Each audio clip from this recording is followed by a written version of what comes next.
रागद्वेषवियुक्तैस्तु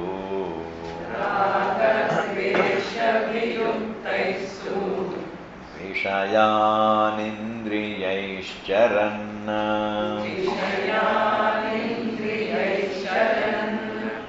आत्मवश्यैर्विधेयात्मा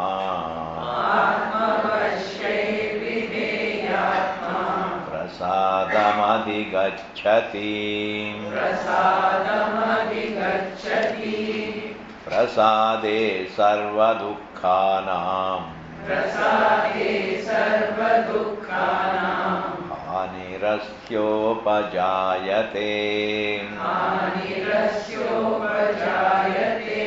प्रसन्नचेतसो ह्याशु बुद्धिः पर्यवतिष्ठते नास्ति बुद्धिरयुक्तस्य न चायुक्तस्य भावना न चाभावयतः शान्तिः अशान्तस्य कुतः सुखम् इन्द्रियाणां हि चरताम्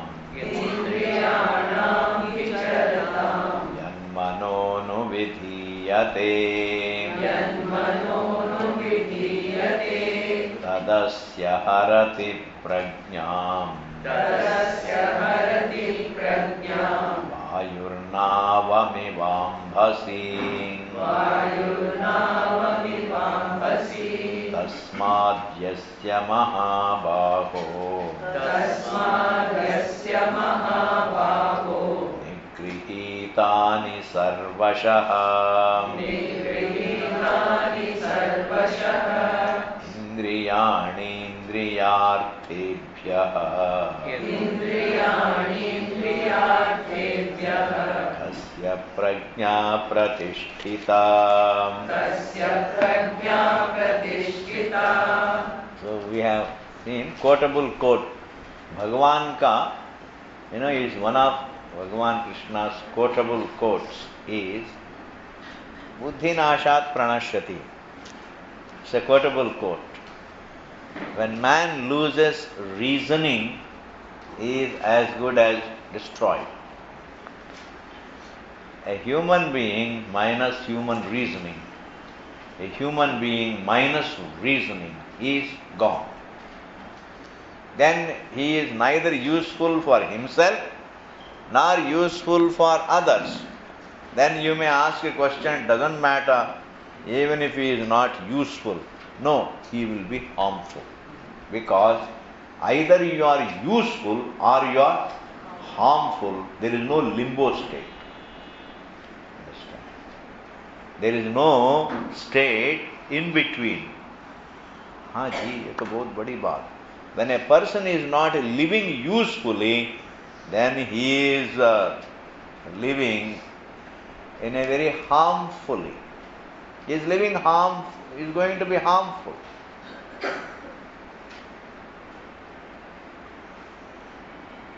Either one is useful or it is harmful. Maybe Swamiji, is it not possible that an individual can be neither useful, he need not be useful, but he need not be also harmful?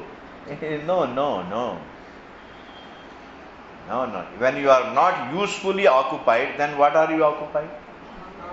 Harmfully occupied. Yes. Therefore, when you are not doing what is to be done, then you will be doing what is not to be done. Why? Because do you must. Do something you must. You cannot remain without doing something. कुछ तो करना है. जब कुछ तो करना है, तो then either you will be doing something useful or you will be doing useless. Either the mind must be occupied properly or it is occupied improperly.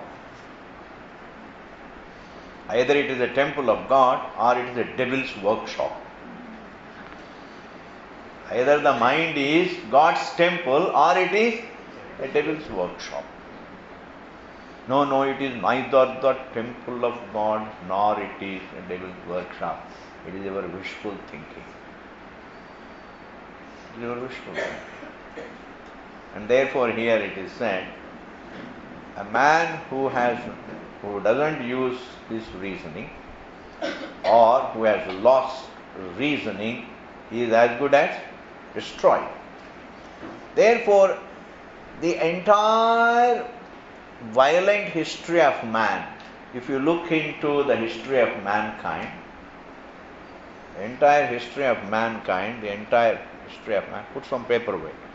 The entire violent history of mankind is all due to he lost his reason. Violence itself is the result of losing one's reasoning. Whether the husband beats the wife or wife beats the husband, this violence in any form is the result of losing one's reason. Losing one's reason. I was talking to some children yesterday. I asked them one question. Which is the longest river? They said, Nile. I said, great. Which is the biggest desert in the world? These children said, like that. Quick. Sahara. Which is the desert in India? They said, Thar. Who is the Prime Minister of our country? Dr. Manmohan Singh. You ask any question, the answer is just no time, spontaneous, quick. Do you know what is all this called? Aram se baithiye. Aram.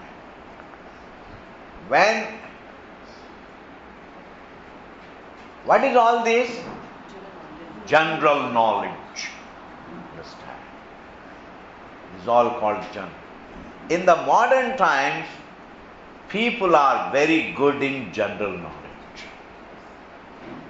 All that we get in schools and colleges is general knowledge. Everybody. To get a good job, you are interviewed for your general knowledge. Understand? You are interviewed. For an IAS officer, you are interviewed for general knowledge. Everybody is interviewed for general knowledge. Then I told the children, hey, this is all general knowledge. Hats off to you. It can bring you a job. You can make money. You can really do well, fare well in life, materially, because general knowledge is necessary. But we can learn to live with others. You can find your mental peace, not through general knowledge, but through common sense. Common sense is different from general knowledge. Krishna says, if you have lost your common sense, meaning you have lost your reason, you are gone. Even if you have a fund of general knowledge can't sustain you. You can write a book, all right. You can sell general knowledge and make money, but you can't sell general knowledge and find mental peace. You can't write a book of general knowledge and get shanti.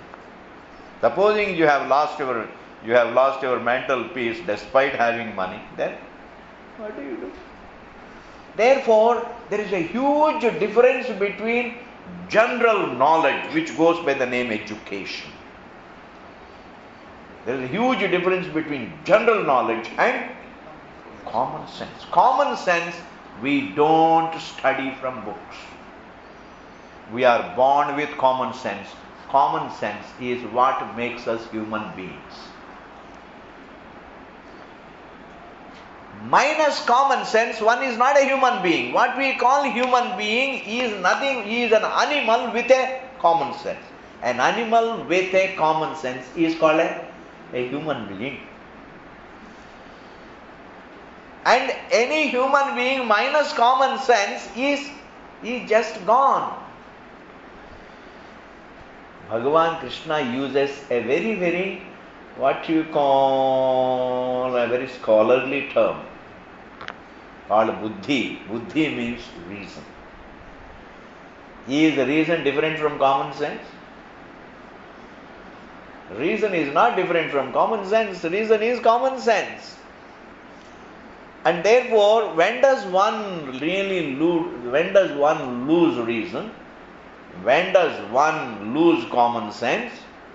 Bhagavan has given the context, and that is when you are, when you have blind attachment to the things.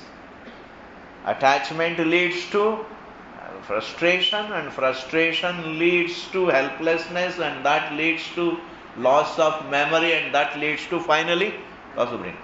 The sequence could be anything, but the end product is losing common sense. It's not important. You see, it's like, I'm going to give an example, which is given by Shankaracharya. Supposing, there is a small little rubber ball, which is, used by the children to play. The small rubber ball. And then you have a staircase, Kandukam, and then Sopana. Sopana is, stairs. And then from the second floor, you are living in the second floor, and you leave that rubber ball on the stairs, and how it just topples down and down and down and down and down until it reaches the ground. And how it reaches, the methodology of reaching, and how it reaches, how many times it jumps and falls, and how many times it topples and falls, that is immaterial. But ultimately it is going to come and rest. It's going to come. It is going to come and rest on the flat ground.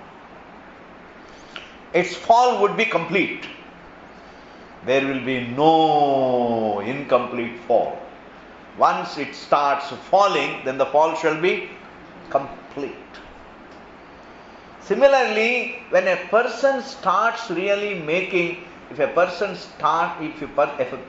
takes to a wrong path, the fall shall be complete. Therefore, he can only become better and starts only becoming better only after the fall is complete. Similarly, here, really when blindly dwelling upon things, and then the dwelling upon things takes me to the things, creates familiarity with the things, brings about some attachment to the things, and that leads to the craving for the things, and craving leads to frustration, because craving is never fulfilled. Craving is never fulfilled. No craving can ever be fulfilled, because I have already given the definition. The fulfillment is called that alone can be fulfillment, where craving is impossible. Where craving comes to an end forever, that's called fulfillment, and that is never possible. In fact, the more we try to fulfill cravings, the more they flare up, like adding fuel to the fire. And then frustration leads to anger. Anger leads to some kind of helplessness, because you can't do much there. You are in a helpless state. And then really, you don't even know how to get out of this situation. And then ultimately you lose the reason, you become violent. Violence is the ultimate, that is the dead end, understand, of human fall. Violence is the end product, is the dead end. There is nothing after that, because the man is gone.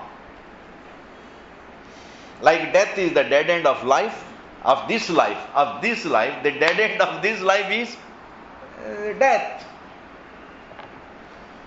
Physical death is the dead end of this life. Similarly, frustration, the dead end, the end product, the end of the final sequence of the final result of frustration is violence and the end of one's life. Then you are not good for, you are not useful for yourself, useful for others, you are only harmful. You are only harmful. And therefore here Bhagavan says, hey, differentiate between attachments and duties, attachments and care. It is wonderful to be caring. It is wonderful to be helping others. It is wonderful to be caring for others. It is wonderful to be doing our duties to others. But it is not so wonderful to be attached. Attached means, a kind of, you try to, I'll show you the difference. If I am attached to my one or two people, then I think of only one or two of those people. I can be very kind to them, I can be cruel to others. Is it not true? It is the attachment that makes us cruel. I am attached to my children and therefore anything that happens to them makes me cruel. In fact, Dhritarashtra was cruel. Why? His attachment to Duryodhana. Minus his attachment, he would have been very liberal.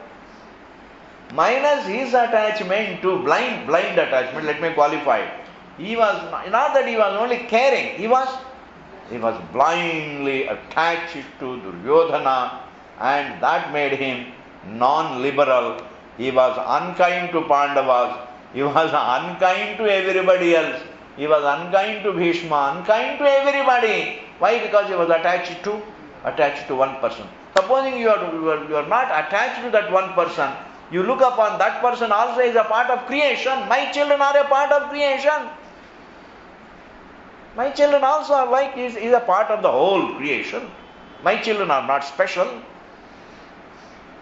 And I should give them what they deserve.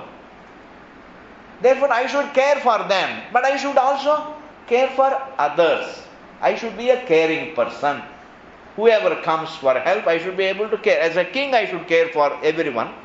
As a layman, I should care for whoever comes to me, with help. I should care. Supposing somebody, I bump into a person, I stumble upon a person who is in need of some care, I should care. I should do whatever I can. That's called being a caring person. Doing one's duty. Duty is good. Caring is good. Helping is good. Being responsible is good. They are all wonderful. Krishna, in fact, is recommending them, teaching them. He is teaching duties, teaching responsibilities, teaching caring, all that. But he says blind attachments are not good. Blind attachment to things and people are not blind. And attachment does not mean, freedom from attachment again does not mean indifference. Freedom from attachment means you be responsible. I am like anybody else, and everybody is like me, and we are all really a part of creation. We are all there in the Srishti. You want to live, I want to live. I try to help you to live. I don't disturb you, you don't disturb me. Or you help me live, I help you live. We help one another. This is what is called facilitating one another's existence. Is what is called duty, is what is called caring, etc., etc. And if I am attached, then I can become also cruel. Look at Dhritarashtra, what happened. Okay, we are through with this particular verse. Whatever I could convey, I convey. Then we'll come back from the vacation, we'll go into it more. It will come in the other verses. Now we'll go to the next verse. Otherwise we will say, Swamiji, एक घंटा बात किया, एक वर्ष भी पूरा नहीं हुआ. Pahad koda. Ultimately, what do you get? Just a cockroach. All that you got was a cockroach. Isn't it? We'll see the next. Now, here Bhagavan says, Ragadvesha viyuktaistu vishayan indriyaischaran. First take the first line. And I am going to explain, these words also are very important. The last word of the first line. The last word of the first line. Just to listen. If you have some translations and commentaries vagaira in your book, you can go back home and read. But really now, you don't have to come to the class to read the commentary in your book. That you can do at home. Or trying to make a comparative study. What does the Swami say? And what does the This is all wasting time. Don't do all that. You can always read books. You always feel. But just when while listening, well listen. I'll tell you, charan, the last word of the first line is charan. Charan means, it's a present participle. Living, going, there's no while living. Charan means is not just being moving. Charan means living. Man should learn to live. How should he live? He says, Indriyaihi charan. Take the next immediate previous word. Indriya means indayantiti indriyani. That which illumines is indriya. Eyes are called, senses are called indriyas because they illumine the objects. Ears illumine the sounds, eyes illumine the forms, the senses illumine the sense objects. As the illuminers of the sense objects, the sense organs are called the lights. Senses are lights. And the common sense is a light. Reasoning is a light. The inner common sense is the sixth light. The sixth light, the sixth sense. The sixth sense, what we call, is nothing but common sense. I want you to hear this. The sixth sense that we hear, Bhagavan Krishna describes the reasoning, describes the mind, describes the common sense as the sixth Manashasthani Indriyani. Manashasthani Indriyani. The lights are six, with the mind as the sixth. Where else can you have? When our literature is so clear, we don't have to speculate, we don't have to just go anywhere. It's like when you are living on Ganga Jalam, you don't have to go here and there to look for water. It's like Ganga Jalam is flowing. Similarly, Krishna is teaching so clearly, what you call the sixth sense is not some mystical sense. Sixth sense is nothing but common sense. Sixth sense is nothing but common sense. And that sixth sense is the third eye.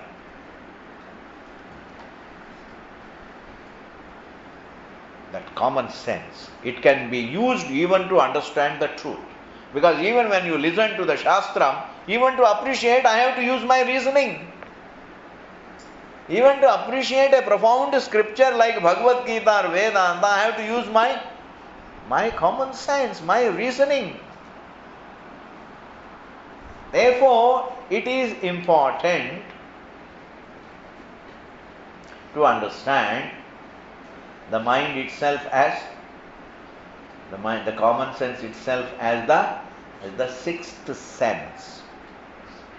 And therefore, he says, when you live your life, live by means of your own lights. Your senses are your lights. The faculty of reasoning is an inner light. The faculty of observing, that capacity to observe is a light. Senses, and then the buddhi is called reasoning, and manaha means choice. I perceive an object, I determine what is it good for me or not good for me, I determine, and then I make a choice. That is called manaha. These are called faculties. A faculty of perception, a faculty of determining what is what, and the faculty of choice. These faculties everybody has, everybody is born with these faculties, And these faculties are called indriyas because they are all like lights. They are lights. Therefore, I have to guide myself in the light of the lights that I am carrying. I have to guide myself in the light of, by means of the lights that I have. I have to guide myself by means of these lights. Therefore, if somebody says something and if it is contrary to my reasoning, I should say no. Because our reasoning is trustworthy. I may make mistakes, but the mistakes also I correct through my reasoning. We take steps by our reasoning. We retrace our steps also through our reasoning. Therefore, our reasoning is our guiding light. Our reasoning, our thinking ability, our determining capacity, our choosing capacity is our light. Therefore, Krishna says, live your life by means of your own lights. Don't really live your life, guided by or directed by, under the directive of some heavenly things. You don't have to live your life under some doctrines. You don't have to live under the spell of some dogmas. Dogmas are contrary to reasoning. Doctrines are contrary to reasoning. Blind beliefs are all contrary to reasoning. And reasoning is something that everybody has. And Krishna says, Indriyaihi charan, live by means of your own lights. And then Vishayan means when you live your life, you need objects and perceive them, use them and survive by means of the objects. Which objects? The objects which are essential. Shankaracharya says here, Avarjaniyan charan means which is essential. What is essential for survival? You use it. You don't have to really use what is non-essential. Use the objects which are essential for survival. And also understand without attachment. That is said, Ragadvesha Viyuktaihi, the first word. Use your faculties to guide yourself in life. Use the objects to maintain yourself, to support yourself.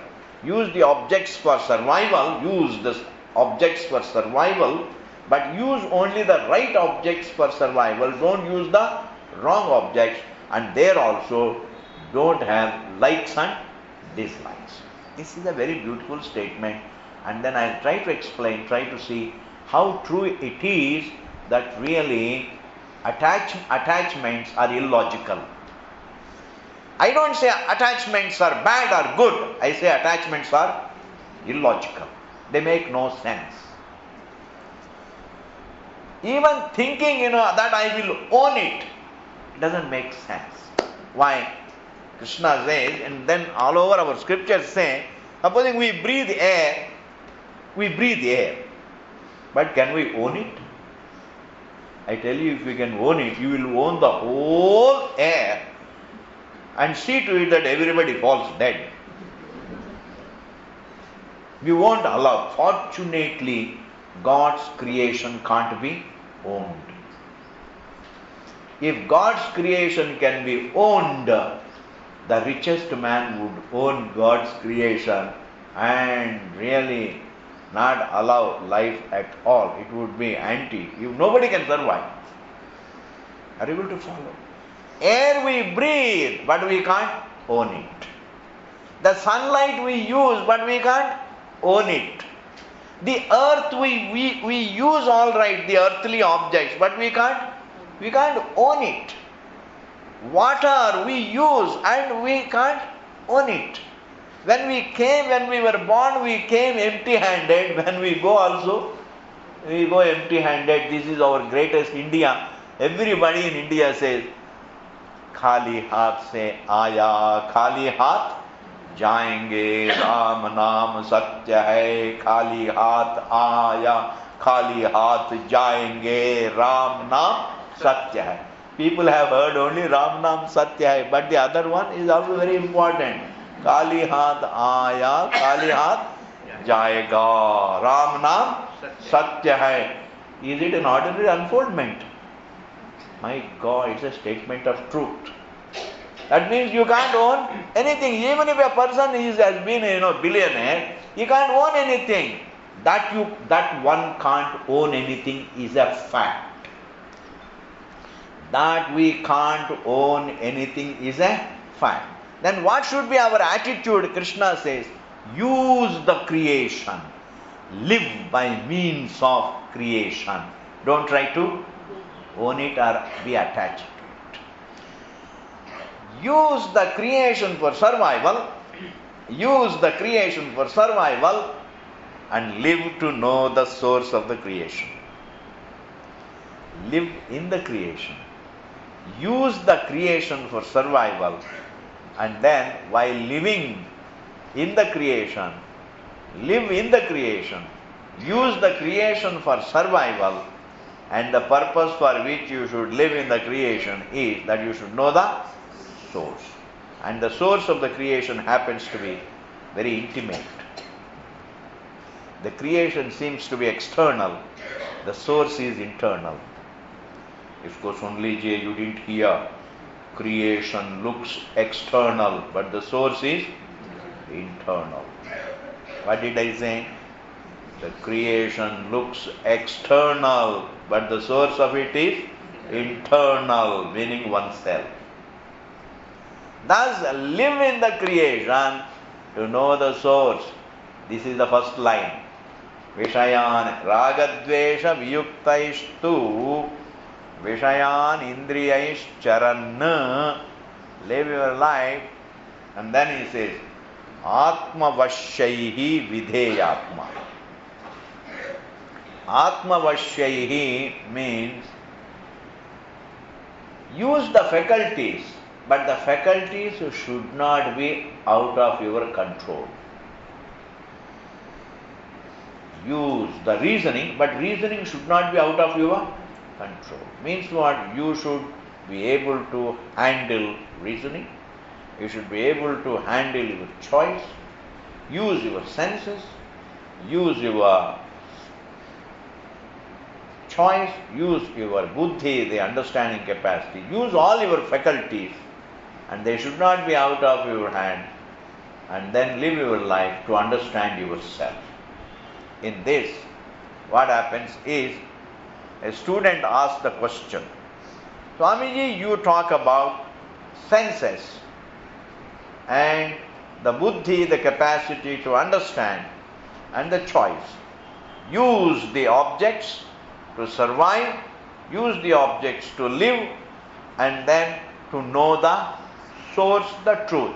Okay, we have heard it, we have understood it. We have a small doubt in this. And the doubt is, what is the place of feelings in life? You seem to be saying just to live, only to know the truth. What about feelings? You say no attachments. Attachments means that the attachments brings a lot of feelings. But if there are no attachments, then there are no feelings. Is it like this? Does it mean that we should live a life free from feelings? Did Krishna not have feelings? Did not Krishna have feelings? Alright, Vedavyasa, who was a sage, and you know Vedavyasa, who was a sage, did he have feelings or not? He didn't have. Every time he would come and advise Dhritarashtra, my dear man, you don't have, even though you don't have eyes, but you have a mind. Why don't you see through your mind that what you are doing is wrong? Don't destroy the kingdom. The people all depend upon the king. The sanity of the king has to keep the kingdom going. He comes and every time and gives a word of advice to Dhritarashtra, gives a word of advice to Bhishma. Now is it caring or not? He is not carrying a feeling. He is not carrying a feeling. Do you mean to say feeling? Feeling means only just some emotion? What is emotion? Emotion is feeling. He is not carrying a feeling, enjoyable feeling. He is not compassion, an enjoyable feeling. He is not really a sense of responsibility, an enjoyable feeling. He is not duty, sense of duty, I need to do something. He is not really an enjoyable feeling. He is not duty of feeling also. He is not responsibility feeling also. He is not caring a feeling also. He is not caring for others' well-being a feeling also. Did not Krishna have the feeling? In fact, when he said, Yada yada hi dharmasya, he makes a big promise. Yada yada hi dharmasya glanir bhavati bharata. Whenever people don't follow the codes of conduct properly, whenever the people don't follow ethics, whenever the people don't follow dharma, whenever the dharma goes down and adharma comes up, tadatmanam srijamyaham, and I take birth. I come in some form to rectify the imbalance. He says that. And many people ask me, Swami, is it true that Bhagavan is going to come? He says, yes, he will definitely come. But then abhi to time to ekdam shy time hai abhi aane ka, because there is so much of adharma and so much of adharma is coming up and there is no dharma. Dharma is getting eclipsed. He said, let him decide. Let him aram se aane do. Aram se aane do. Because once he comes, he will do the job quickly and go. We don't know in which form he will come. He may come in the form of a nuclear weapon. Who knows? He may come in whose form? He may come in the form of, he may come in the form of the insanity. In fact, do you know how Bhagavan, got an asura, an evil man, a man like Ravana. Who killed Ravana? Tell me. Who killed Ravana? You say Bhagavan came and killed. Bhagavan came only just, an excuse. But actually, who killed Ravana? He himself killed himself. His own wrong deeds. Wrong deeds themselves kill the person who does the wrong deeds. Yes, similarly, whoever does wrong, slowly will. But anyway, when Bhagavan says, I will be there, whenever I am needed, I am there. Is it caring or not? He is not avatara, caring on the part of Bhagavan. It's like a father saying, whenever children, I am going to Rishikesh, but whenever you need me, I am there. What is it?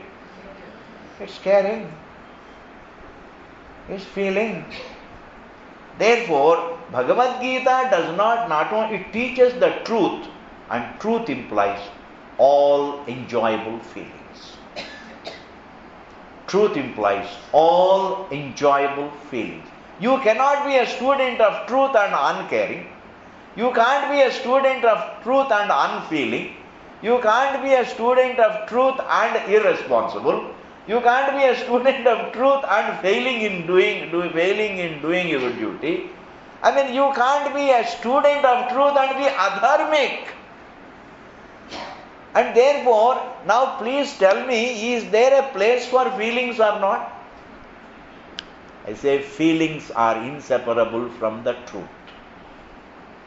Enjoyable feelings are different from the other feelings called, like cruelty. Now is it called a feeling?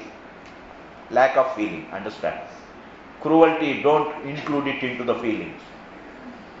Cruelty is not another feeling. Cruelty is lack of feelings. I become cruel when I lack in feeling. I become jealous because I lack in feeling.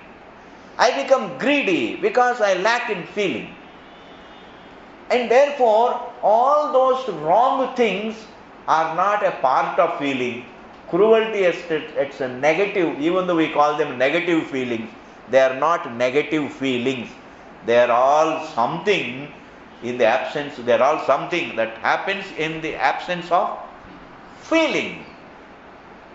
I don't feel, I lack feeling for my friend, therefore I feel jealous. I lack feeling for my husband, therefore I feel jealous. I lack feeling for my wife, therefore I become cruel. I lack feeling for my children, therefore I put them in boarding school. Sometimes it is possible because I don't care, because I want to have my own cozy, comfort at home. Children disturb me. They don't allow me to have my, peaceful drink in the evening. Therefore, put the children in a boarding school and give them money. Whatever they want, give them. Niptado. And then, what is it called? It is lack of feeling. Therefore, cruelty, unkindness, jealousy, hatred, violence, all these negative things are not to be called negative feelings. They are called negative, some incidents in the mind, some negative events that take place in one's mind due to lack of feeling. Whereas feelings are, compassion is a feeling, kindness is a feeling, responsibility is a feeling, accommodation like koi baat nahi is a feeling. Understand? When somebody makes a mistake and then you comfort me, koi baat nahi, is what? A feeling. It's called a feeling. Now tell me, are not feelings a part of the truth? Are not the right feelings a part of the truth? Now, do the Swamis have feelings? A question. Do the Swamis have a feeling? What a question. Why? If they care for the truth, they also have feelings. When they teach, is it not a feeling? I have understood, let others understand. The Sanskrit that I have learned, let others learn. The prayers that have helped me, may I teach the same prayers to others. What is it? It is all feeling. Feelings are silent. And those which take place in the absence of feeling are boisterous or noisy.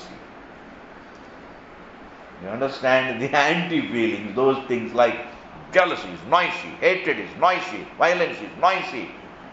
All those negative things are noisy. And in fact, Krishna at one place says, this is a clinching statement. This is a clinching statement, and this clinching statement is that nacha bhavayata shantihi ashantasya kutas sukham.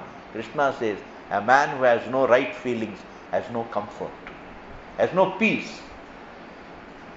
A person who has no right attitude, a person who doesn't have right attitudes has no mental peace, and the one who is not mentally peaceful, Bhagavan says, very beautiful, he can't enjoy his comforts. Haji, you have a beautiful house, but you can't enjoy it unless you are mentally peaceful. You have really beautiful drawing room, you have excellent comforts, all right. You have excellent comforts, all right, but you can't enjoy them unless you are mentally peaceful. Unless you are peaceful. And therefore, what is important? In order to be comfortable, you have to be peaceful. In order to feel comfortable in life, you have to be peaceful. And in order to be peaceful, you have to have right feelings. And in order to have right feelings, you have to be a student of truth. Meaning, you have to respect truth. To be a student of truth means respect truth. And what is the truth? I don't want to be shouted at, therefore I should not shout at, is a part of the truth. I want to be helped, therefore I should help, is a part of the truth.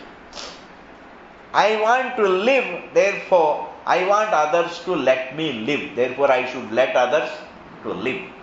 When I am in difficulty, I want others to come and help me, therefore I should help others when they are in difficulty, is a part of the truth. So when I respect the truth, then I respect the whole truth, and feelings are also a part of the truth. Therefore, Life is beautiful only with the feelings. Life is dry without feelings. In fact, there is no such a thing called life without feelings. Either you have feelings or you have those things, negative feelings. Either you are kind or cruel, but you can't be neither. बहुत बड़ी बात है जी. You are either kind or cruel. If you are not kind, you are being indifferent, and that itself is a cruelty. Is not indifference cruelty? Is not indifference, you are not doing anything, you are not saying anything, your old parents are suffering, you are not really making them more miserable, nor are you really giving them any help, you are just, indifferent, you are just busy with your own thing. What is it called? Indifference. Now what is it? Isn't that cruelty? Is not indifference cruelty? And therefore, don't count them as three. Kindness, cruelty and indifference. Are they three? No, indifference also is cruelty. Haji, don't take shelter under indifference. That's not a neutral state. That's not a neutral state. Like, are you able to follow? It's not a neutral state. As a citizen of the country, you have to go and vote for either this party or that party. Some party you have to vote for. And supposing you don't go out and vote for any party, is it a neutral state? Is it a neutral state? It is a state of irresponsibility. It is a state of being indifferent, being cruel, being irresponsible. And therefore, here, Bhagavan says, my dear, there is life. When you are a student of truth, you have all the feelings. And what is the result of these beautiful feelings and attitudes?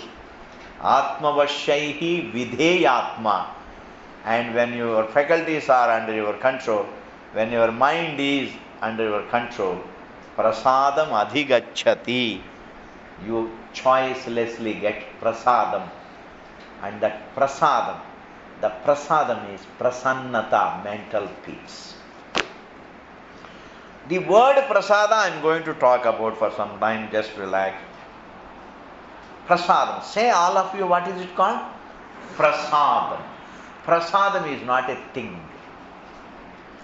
Prasadam etymologically does not mean mithai, etc. Prasadam means mental peace. Sadhatu with prasada, prasanna, prasannata. Acha. When you tell, he is my bahut prasanna hu, what does it mean? When you say to your friend, my bahut prasanna hu, what does it mean? I got a lot of mithai.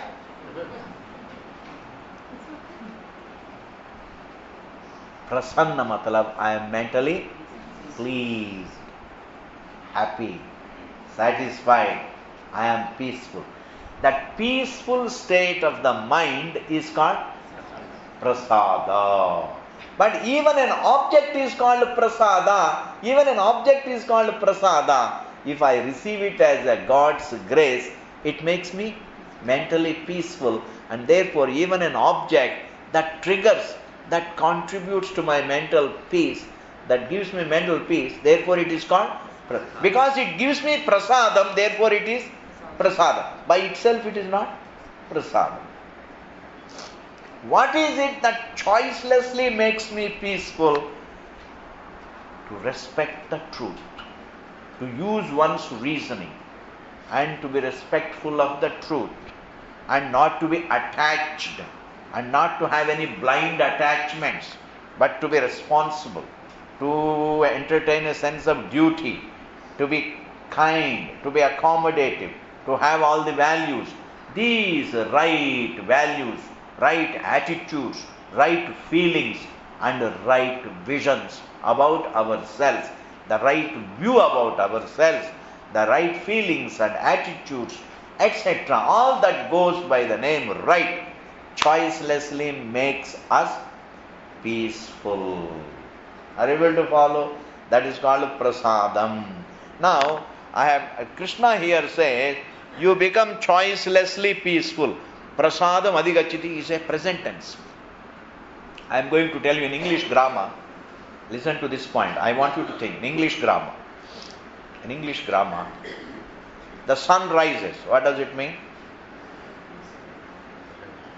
The sun will rise or the sun rises? Rises. Simple present tense is always used for certain things which happen without any choice. The sun rises. Every morning the sun rises. The air blows. The fire burns. The water flows. Even when we put it in the the future tense, it has to ultimately mean only present tense. What I am saying is a very important grammatical point. Very important grammatical point. Fire burns, it is its nature. Water flows, why? Its nature. The space accommodates its nature. The bird flies. The bird will fly or the bird flies? The bird flies because that is its nature. The bird flies. The fire burns. The air blows. The river flows. We are all referring to their nature. Very beautifully here Krishna uses the grammar and conveys very beautiful point. Similarly, all that you do right, the right thoughts, the right feelings, the right attitudes, it is there in their nature to make you peaceful. It is there in the nature of the right thoughts, right feelings, right attitudes, right perception about yourself. All that goes by the name the right. It is there in the nature of the right to make man peaceful. And it is in the nature of the wrong to make man disturbed. You can't be wrong and yet try to be happy. You can't be both wrong and happy. You can't be both right and unhappy. Did you hear that? You can't be both right and unhappy. Please say that. You can't be both right and unhappy. You can't be wrong, both wrong and happy. In order to be happy, you have to be right. Therefore, here Krishna says, prasadam adhigacchati. You would effortlessly become peaceful. You correct your thinking. You correct your thinking. You become effortlessly happy. Is the meaning of the verse 64. Now next verse. Just another few minutes. Let us read. Prasade sarva dukkhanam anirasyopajayate prasanna chetaso hyashu buddhi paryavatishthate. And therefore, which is the antidote for hunger? What is the antidote for hunger? Food. Eating food is the antidote. What is the alternative for it? Is there an alternative means? In order not to feel hungry, one has to eat. And what is the alternative? There is no alternative. If we feel thirsty, then what should one do? Water. And what is the alternative? What is the alternative to water? To quench the thirst? There is no alternative. Anything that doesn't have an alternative is called essential. The definition of the essentials in life. What is the definition of an essential for which there is no alternative? Breathing is essential in life because it has no alternative. Is tea essential? Is tea essential? Thank God you said no. It is not an essential. Why? Because it has alternatives. So many alternatives. You can take tea, instead you can take coffee, or instead you can take black tea. You can also have herbal tea. Oh my goodness, there are so many. Or you need not take it. Why? I can still be alive without taking tea. Breathing is essential. Eating is essential because they have no alternatives. In that manner, in order to be free from the mental disturbance, if I have to be free from mental disturbance, there is only one alternative. I have to rectify my thinking, and there is no alternative means. Bahut badi baat hai. I have to change my thinking. If I have to become peaceful, not others should change their thinking. I should change my thinking. We expect others to change their thinking for our mental peace. No, I have to change. Everybody has to change his thinking. And therefore, what is the alternative to change in one's thinking? There is no alternative, And therefore, what is it in life? Essential. Right thinking is essential in life. Right thinking is essential. Like breathing is essential. Drinking is essential. Eating food is essential. Rest is essential. In the same manner, right thinking is essential. Are you able to follow? Does it have an alternative? No. It has no alternative. Therefore, right thinking is essential. But do we look upon right thinking as essential? No. No.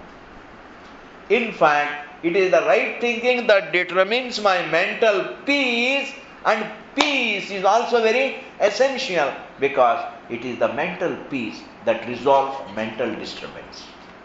The antidote to mental disturbance is mental peace.